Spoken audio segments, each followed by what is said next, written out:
All right, we ready? And grab your bag and go. That's it. Move, move. Go, go, go, go, go, go, go. One, Armani suits and run.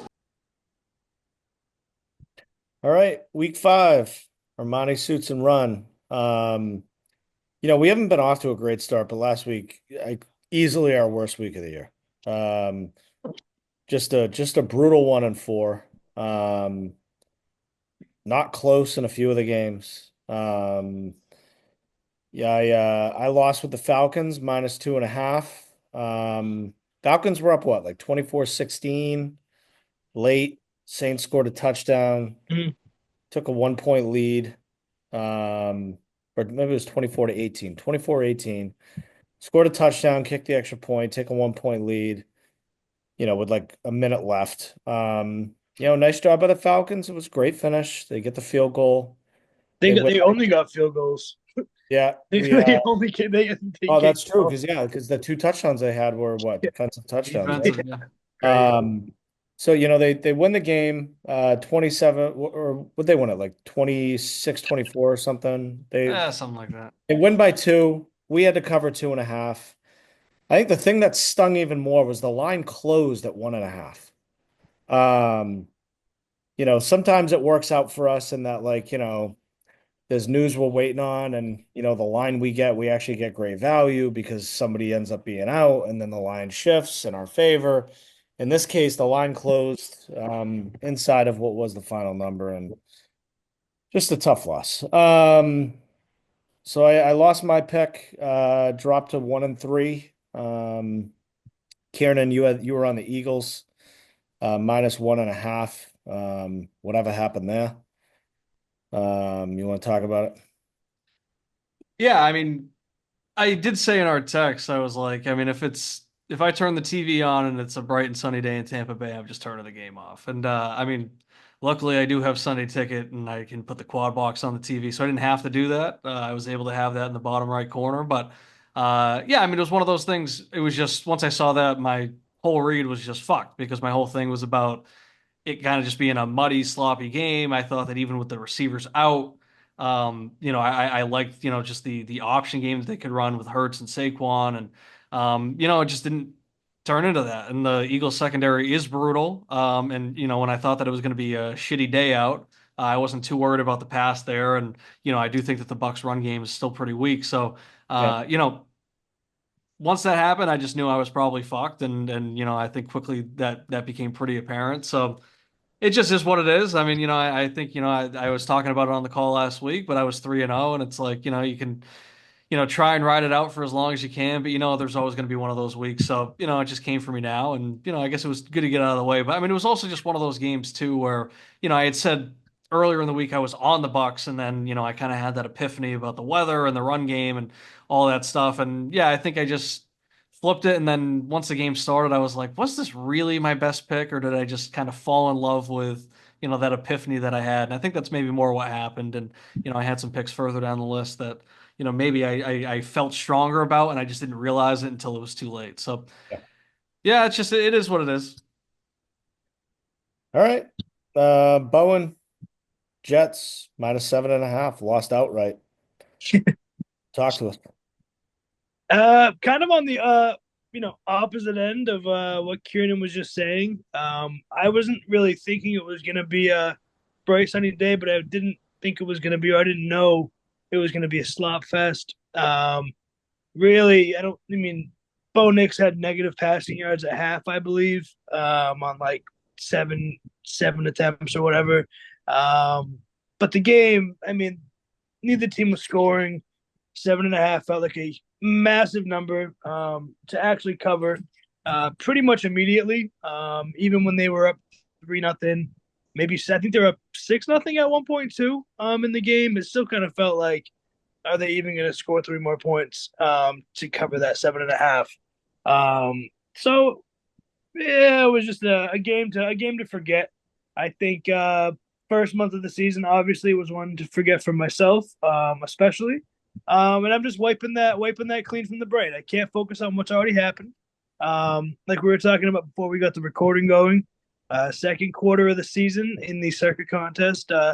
just got going this week. So we are starting anew mentally and gonna attack this week. That's all you can do. That's right. So we were 0-3 on our best bets. Obviously best. But for the Sunday night game, we were all on the Ravens -2.5, and boy, were we right on that one. It was Ravens all the way on a route. Pretty comfortable kind of throughout the night, once they got going. So good to, it was good to pick up that win. Nice bounce back from earlier in the day. Took us into Monday Night Football 1-3. Kieran and I were on the Seahawks +3.5. Bowen was on the Lions -3.5. I when that game started, or maybe I read about it like that day leading up to it, when, obviously at that point, like it's too late, but I think the Seahawks had like 4 defensive starters out. Yeah. And then they started talking at the beginning of the game, because, I know one talking point we had was, Ragnow being out, which, that's a big loss for that line. But then they start talking about how the guy that's filling in for him, he filled in a playoff game last year and he played exceptionally well. And I was just like, oh, Jesus, and I like, Yeah. Yeah. I think, just hearing that stuff, I was just like, I kind of had bad vibes going into the game. Seahawks offense was like, played really well. I mean, Geno continues to move the ball. Kenneth Walker came back. He was obviously crazy with the 3 touchdowns. But that defense, they just couldn't stop him. Felt like maybe we could get back in it. I mean, we did have a shot at the end there, and then I think they turned it over. But I don't know, it just felt like we were chasing that whole game. Never really felt like we were totally in it. So, kind of brutal. Any thoughts on it? Yeah, I think immediately when you saw the Lions come out in the all black, with that cool color blue uniforms, uh, and you saw how they got off, like, I think every possession it kind of felt like they were scoring on. I don't think really any team in the league, when the Lions team is moving the ball like that, can beat them on a night like that at home. It was an electric feel. Like you said, Gino moved the ball fine. He played well. Offense played mostly good. But that Seahawks defense was having trouble. I think anybody else would have that night against that Lions team. Everybody on that Lions offense had like their singular moments, at least. Like Amon-Ra, Jameson, both the running backs were rolling. Goff was literally perfect. It was like a perfect offensive football game from the Lions. So tough to cover that one, especially it was a 3.5, right? Spread. Yeah, 3.5. So it was always the numbers really weren't numbering for us there. So it is what it is. Kieran, any thoughts? Yeah, I mean, we were always on the outside looking in, but yeah, I think it's just one of those games where, the Lions played absolutely perfect and you can't Yeah, really take it too hard. It's just like, yeah, I mean, you guys have both said, the Seahawks, their offense looked pretty exceptional, I'd say. So, yeah, yeah, yeah, I mean, the defensive starters definitely, didn't help. And I had said at one point when we were talking about it, like that defense was untested going into the game just based on the offenses they already played. So there were question marks there, but I mean, you can't really predict Jared Goff coming out and completing every single pass and yeah, the run yeah, game being that efficient and that dominant, all at the same time. And, yeah. their defense didn't play great. So it's like, it's not like, it was a total beatdown or anything. It's just, yeah, I mean, that offense played absolutely perfect and they were just overwhelming, the side that we were on. So that's Yeah. all it is. So, in terms of records, for best bets, I'm 1-3. Kieran drops to 3-1. Bowen's 0-4. And then, in terms of the overall, including the primetime games, obviously this will be the tiebreaker, if needed, in determining the loser for the year. I'm 5-7 overall with primetime. Kieran's 6-6. And Bowen's 4-8. Um, should we move on to week 5? Yes, yes, yes, yes. Yeah. All right. Let me pull the wheel up. I think are we pulling it up or are we pulling a video? Are we going? Oh, that's right. That's right. Yeah, let me pull that up first. All right, hold on. Let me Murray.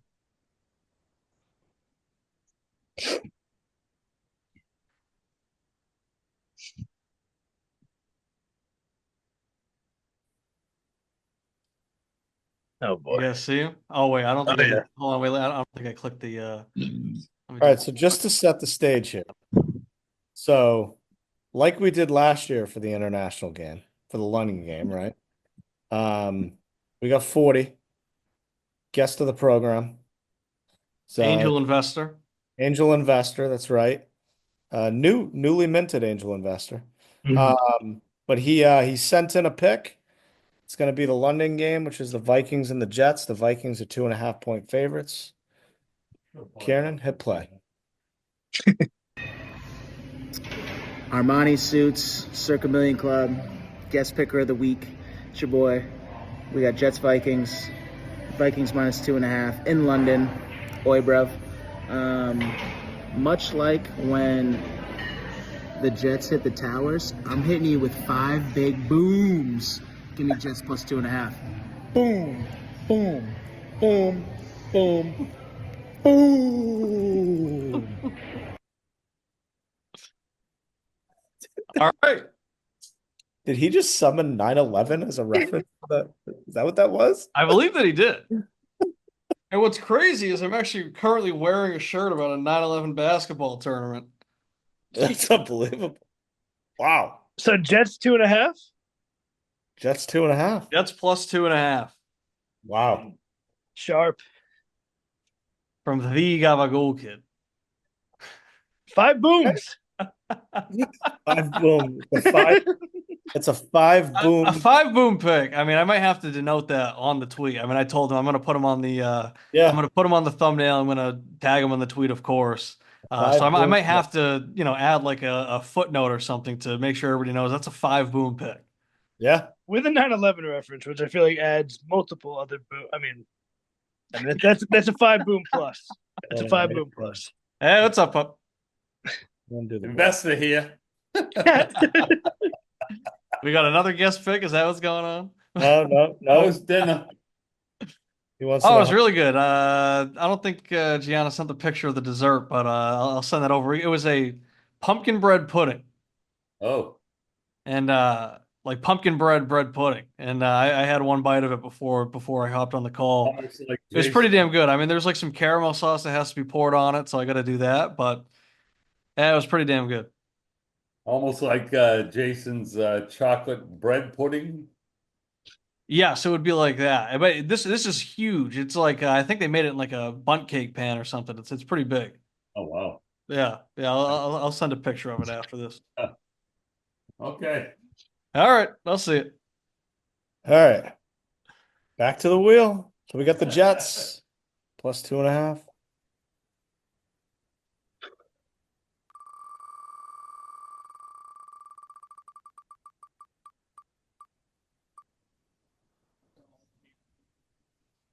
Wow.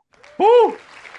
I had no clue who that was going to land on. I couldn't tell. That was crazy. That was really nuts. came down to. All right. This is a pretty stinky pick, I think. I think it reeks, but it's just something I've kind of been interested in kind of chasing. I'm taking the Jags minus 2.5. They're hosting the Colts. They're at home. I do think that this is somewhat of a risky pick because there is a chance that Doug Peterson is just, despite what he is literally saying, he might have lost the locker room. When you have to start denying that, there is, maybe a danger there. But I saw a tweet today from Warren Sharp that just made me, it kind of caught my attention. Trevor Lawrence, he's been terrible against everything but cover 3 defense. Like he's been 29th in the league in EPA per attempt, 30% pass success rate, 5 yards per attempt. That's 29th, 31st, 31st. But against cover 3 defense in those same stats, he's 14th, 11th and 12th. So, I mean, he's not like, a top 5 guy by any means, but he's playing significantly better when he's facing that. The Colts defensive coordinator is Gus Bradley. His style is cover 3 defense. That's like his calling card. So I just kind of like that matchup there. And I just feel like the Jags are, despite how they've looked, I do think that they are better than what they've presented this year. I do think that, even if you don't think he's going to be that great, I think there's going to be positive regression for Trevor Lawrence. And I think that at home against what I think is still somewhat of a weak Colts team, I think it's questionable. I don't know if Ant's playing. I don't know if Flacco's playing, but I just don't think it's a great team all around. So I think this is a good matchup to get right at home. And I just feel like them being, the favorites there is kind of a screaming buy to me, because I just feel like people aren't going to be looking that way. So I'm taking the Jags -2.5. KB, that was my number one choice for what it's Jonathan worth. Taylor out as well. That was my number one. I was honing in on that. So that wheel right there really That's actually crazy, yeah. yeah, I mean it was really it was gonna be Jags either or. Bowen's scrambling right now. He's just stalling time. No. Trying to figure out what is couple things on that game. The Colts, obviously pretty pitiful defense. They give up 180 yards a game so far this season on the ground. I think there's been a lot made about ETN's lack of production this year. And Tank Bigsby's been pretty solid. He is questionable in the game, but I do think the Jags try to, force feed the run game a bit, get that going, because that opens up everything else for Trevor in that offense. And ETN actually hasn't been bad when he's gotten the ball, but he's been out for drives at a time or portions of a game at a time where it's not even necessarily that he's not performing. It's just that he's not getting those, tons of opportunities that you'd expect a guy like ETN to get. So I think they kind of make right there, force feed him, and I think they have a field day on the ground and scoring points. 2.5 is a pretty generous number there. I think with how bad the Colts or how shaky the Colts can be week to week with Ant on the field, he's the youngest quarterback in the league. Plays like it at times. Obviously, phenomenal athlete, but a lot of lapses in judgment and, knowing when to not throw his body into the ground at crazy fast speeds. So shaky team the Colts are. I know the Jags are as well, but definitely a get right spot for the Jags. Like the pick. Yeah, I think I saw a clip of him laughing at the notion that he might be injury prone or something. And he's like, Yeah. I mean, this guy's running at 20 miles an hour. It's like, why can't you just say, I've been getting hurt a lot? I think the exact quote, he invited people to get out of bed and come out and. Yeah, it's like, why can't you just be like, I've gotten hurt a lot. I understand why people would say that. I don't know why you got to be like, what? No, I'm not. It's like, I mean, there's also guys that are out there doing this that have been doing this for a long time that don't get hurt like you do. Yeah. So, Maybe also the Jags are 8-0 against the spread the last 8 times they played the Colts at home. That was my big stat of the day. And what, this is year 4, year 5 for Lawrence. So I mean, that's 3 or 4 of those are him covering. So yep. Did you see there was another quote in the Peterson press conference where reporter asked him, are you worried about your job security? And he was just like, that's kind of a weird question. I am the security. And people are like, dude, you're 0-4. It's actually not weird at all. I'd say in some context, in a regular person's life, that's a weird question. Hey, are you afraid you're gonna get fired from your job? Yeah. Are you feeling insecure? Yeah. But yeah, I think it's kind of fair game when you're losing like this as a head coach. But I also saw another one. I think it was the GM, and or maybe it was the offensive coordinator. I don't know, but they were asking. It was something about Trevor Lawrence, and it was Coach Speak Index. That's who I follow on Twitter. I like them a lot. And it was we're gonna have to ask Trevor to make every play. And is he gonna make every play? No. Awesome. Love it. All right, back to the wheel. Back to the wheel. Get 2 picks in. Jags and Jets.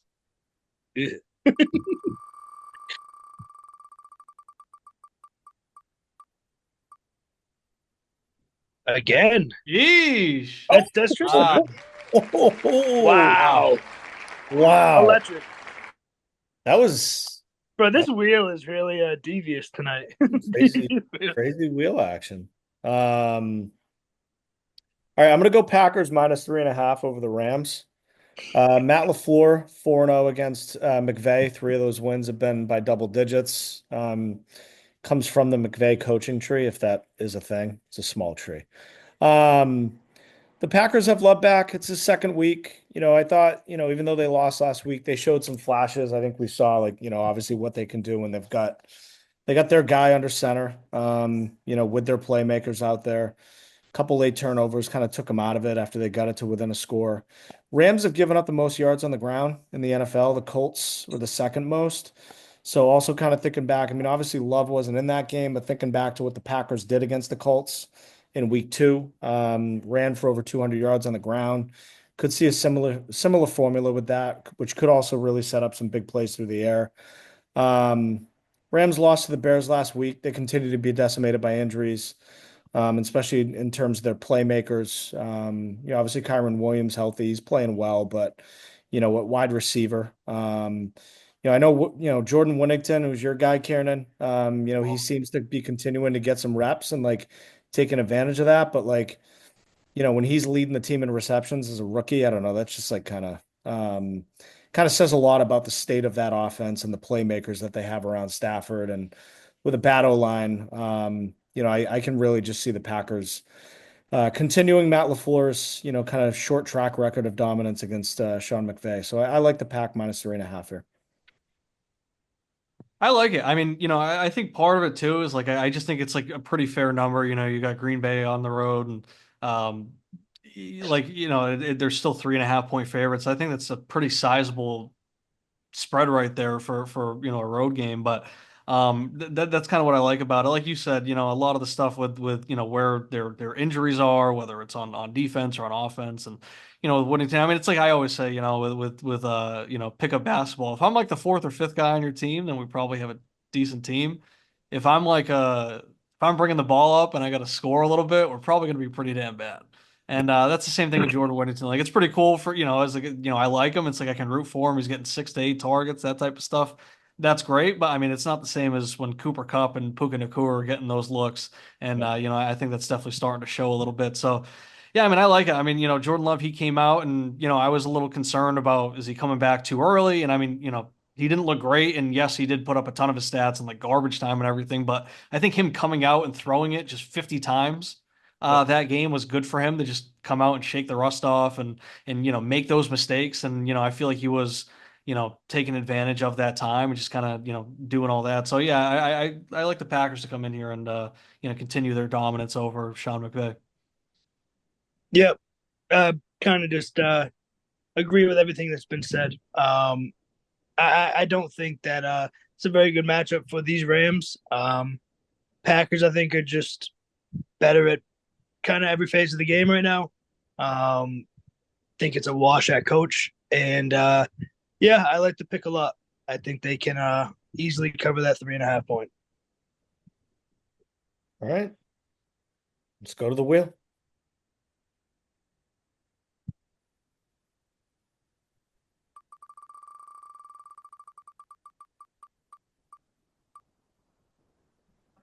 All right, Bowen.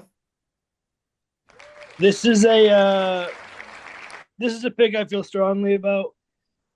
Just with my I eyes. hope so. This is just your second favorite pick. Come on. This is a eyeball. This is just an eyeball game. What I've seen this season, it's the Bills in a pick 'em against the Texans. Bills are on the road, going to Houston.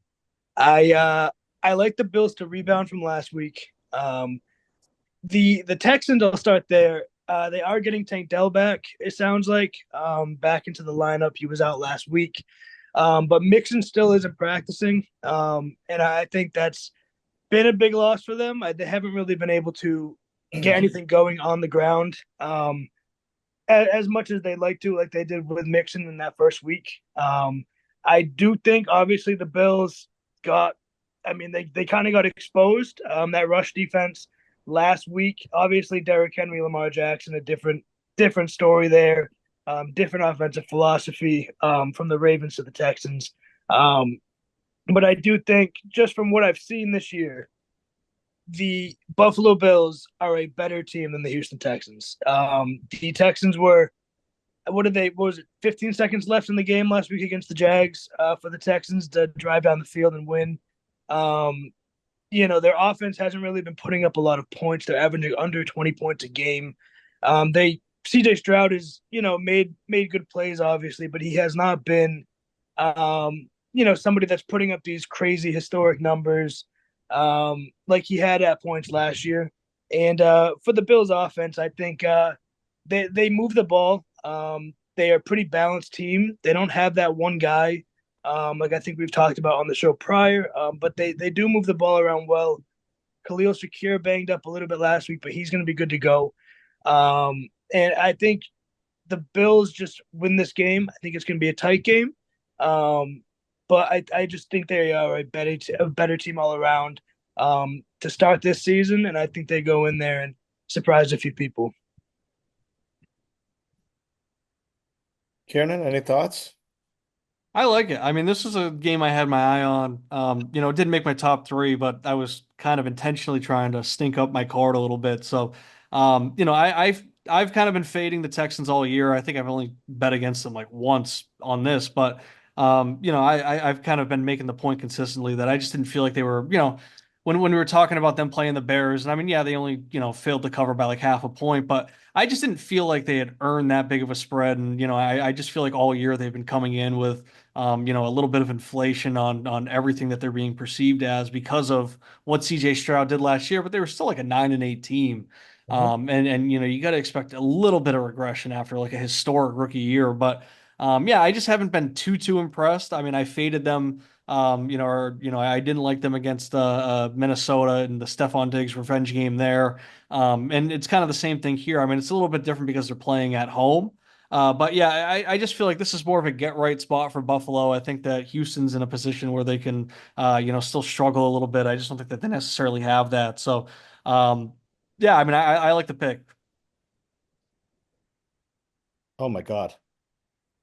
Oh my God. Yeah, the 1 second, I kept my eye on that. I can't believe that. Now this fucking kicker's gonna come out and probably miss it. I mean, he's already missed twice, I think, right? Well, he missed the same, so he missed the kick, and then there was a offsides on Tampa, so they moved him up 5 yards, and then he missed it again. God damn. I don't know if he missed another one outside of that, but he How'd missed. they even get that off, dude? That's crazy. Yeah, that was. That is like literally if Drake London got one more yard there, that could have been game.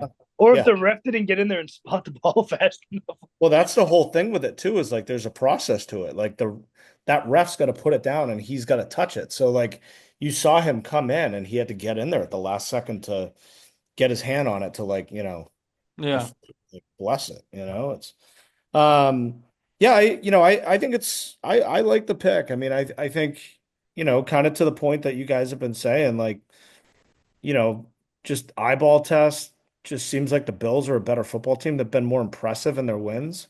Obviously they're coming off kind of a bad looking loss in primetime against the Ravens, but it seems like a perfect bounce back spot. Maybe they're getting dinged a little bit in the spread because of that loss, and there's an opportunity to take advantage of that. I think, you look at how the Texans have looked in their wins, even though they're 3-1, I think, expectations have maybe been higher and they just haven't met them.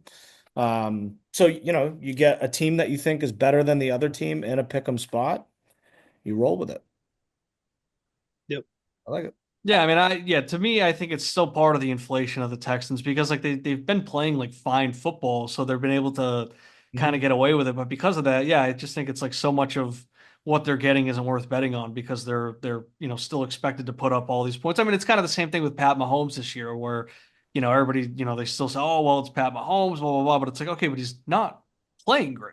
And it's kind of the same thing. It's like people are just like ignoring what's actually going on because it's like, well, it's the Texans. They got CJ Stroud, Nico Collins, like the best receiver in the league. They got Diggs. They got Mixon. It's like, yeah, but it's not actually necessarily turning into anything. So yeah, I think that's kind of where we're at still. But yeah, I mean, I just like it for a get right spot. It easily could have made my car, but like I said, I was intentionally trying to take picks that like, I was like really holding my nose on. Yeah, So it was sticky. Yeah. Yeah. I hear you. Did he hit it? Did he get? got it. Oh, We're getting overtime. right down the dick. Look at There we that. go. All That's right. outstanding. To the primetime wheel Let's do it. in the last game of the night.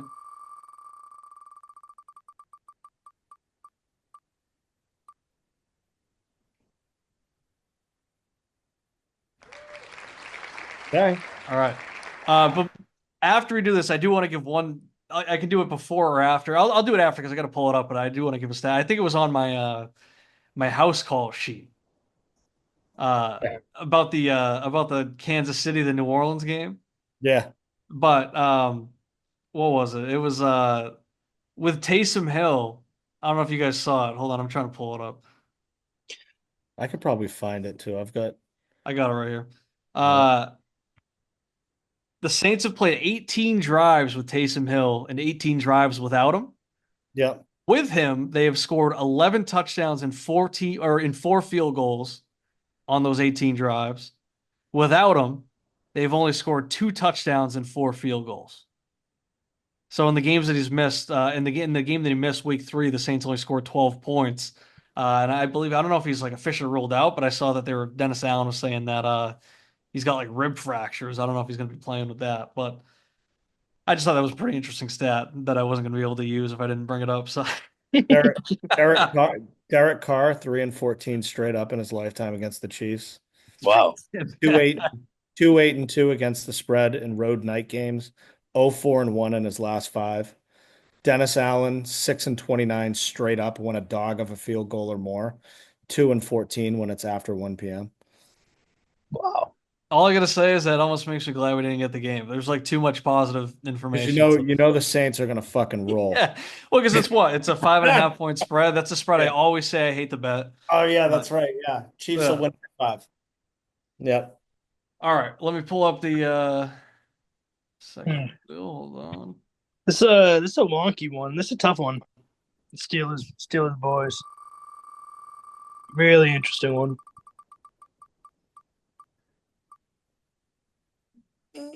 Down to the wire. I think it's Tristan. Oh, bro! Oh my God! Is this the new wheel? I mean, that's back to back, razor thin. I was getting rubbed. Oh my God.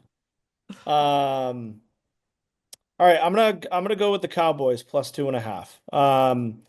Mike McCarthy, the most profitable coach in the last 20 years against the spread on extended rest. Obviously, the Cowboys played Thursday night last week, so they get the extra time. That includes, so he's 37-23-2 ATS, 12-5 with the Cowboys. Dak has covered 5 straight in games with extended rest. He's 17-6 lifetime, 11-13 since 2019, which is best in the league. Cowboys is 6-1 ATS coming off playing the Giants, winning and covering 6 in a row under McCarthy. And I think they just need a win here. They get Detroit next week, and then they get the bye, and then they're going to have San Francisco coming off the bye. I think you want to be at least 3-3 going into the bye. You can't cough one up here. Can't risk being 2-4, especially when you know you got a tough Detroit team next week. So I think this is a game they got to go in. They got to take care of business. Still feel like we haven't really seen their best football yet, but just feels like a team that's kind of due. And yeah, I like the Cowboys here in the spot getting the points. Going to the wheel. I was gonna ask, is that like our new? I kind of like it that way. Yeah, I mean, I guess it's like a way to maybe just get everybody into it, right? So yeah, kind of random. We'll go back to it. Let me make sure I got the right one up. All right.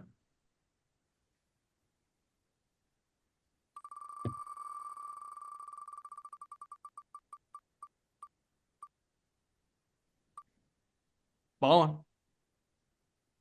Yeah, I like the Cowboys as well. I don't necessarily see the Steelers. I feel like this iteration of the Steelers are better as underdogs. The second they start getting 2.5 points, even at home, I start looking the other way. I don't think they are a team that is going to ever pull away from anybody. I know the Cowboys are super banged up on defense. They, are without Micah Parsons, Demarcus Lawrence, Deron Bland. Yeah, I think Brandon Cooks got ruled out today. So everything's telling me the Steelers should roll. They should be able to run on this team that's susceptible to the run. Steelers have some great players on defense, this, that, the third. I'm not buying it. I'm not buying my own brain. I'm selling my brain. Too many positive for the Steelers. I think CeeDee Lamb can get loose always, always and forever. I love the stats about Dak off extended rest, Tristan. I think there's something to that. And I think this Cowboys offense has shown time and time again with their main guys, CD, Dak, Ferguson. They're always going to be able to move the ball pretty much in any game situation. Usually always pretty good in the red zone. And Aubrey's a fucking weapon. I think it could be a low scoring game, and I think Aubrey will be a big factor in the game. So I like getting the points there. Cowboys went outright. I was on the Steelers. Maybe you guys are kind of saving me from myself. The one thing that really stood out to me though is that I don't have the stat in front of me, but Pittsburgh, they were going against like a really tough schedule for the run game in their first couple weeks, and then now they're getting a Dallas run defense that, I mean, okay, they were decent against your own four. They were decent against, they're pretty much. I think the Falcons just walked it off. But they were, they pretty much shut down Jerome Ford, pretty much shut down Devin Singletary. But those are two, teams with pretty shitty offensive lines. And then you can also say, well, Alvin Kamara and Derrick Henry, who went off against them, they're two of the best running backs in the league. So, maybe it's a little tough to read, and maybe it's too early to say if that Dallas run defense is pretty bad. But I do think that there's a chance that their defense is, not so great in general. And, maybe that offense isn't so great either when it's really just CeeDee Lamb and Jake Ferguson. And, Rico Dowdle, he did score last week, but he's not the greatest 1A and 1B with Zeke Elliott or anything. So, I just kind of like the matchup from a rushing standpoint for Pittsburgh, and I do think that defense is very good, and they're going to have Joey Porter on CeeDee Lamb, so we'll see how that matchup works out. But at the same time, I was like, this does just feel like if Dallas is good, then this is a get right spot for them, and especially I feel like Pittsburgh has been overachieving a bit. So I was pretty torn, and I kind of just went Pittsburgh because of that rushing advantage that I saw, but. At the same time, it's almost like, maybe I'm happy that you guys ended up both taking Dallas. I mean, we'll see, right? That's why they play the game. Yep. But it's yeah. They're I think what it will be is I think that we'll learn what both teams are from this game. So it's like, is Pittsburgh really as good as they've been playing? Is Dallas really as disappointing as they've been? Or is this kind of that spot where they cross paths and kind of swap off? And so I mean, it's really just kind of, we'll see what they are, and I think that this game will give us a clearer picture on both teams, moving forward as well. Yeah. Yep. I mean, be a bad spot for the Cowboys if they drop this. Yep. Really. It's, to me, it's kind of the same as that Pats Jets Thursday night game where it was like we're going to learn, are the Pats really a frisky kind of underdog that they're always going to be punching up and maybe playing themselves out of like a top 3 pick or something, or are they just dog shit? And I think that game they were pretty bad, and now look at them, they look god awful. So yeah. I think that this will be the same kind of game for both. Yeah. Yep. All right. Well, Cowboys plus 2.5. All right, so just to recap the picks, write this one in. So we got the guest pick from 40, London game, Jets plus 2.5. Kiernan's on the Jags minus 2.5. I'm on the Packers minus 3.5. Bowen's on the Bills, pick 'em. And then Sunday night, we're taking the Cowboys plus 2.5. Bowen and I are on that. Kiernan was on the Steelers, but as a team, we ride with them Cowboys. Yep. And what's our record year to date? 6-10. Say that one more time. 6 and what? 6-10. Or no, 6-14. I'm sorry, 6-14. All right. Yep. All right. Well, 5-0. We're 11-14. As always, we're super due. I mean, We are as always. we are 22 weeks due for a 5-0 week. Yep. Yeah, pretty It'll much. happen. It's time. It's got to be. Yeah. All right. All right. Uh, See you guys. All yeah. right. Later.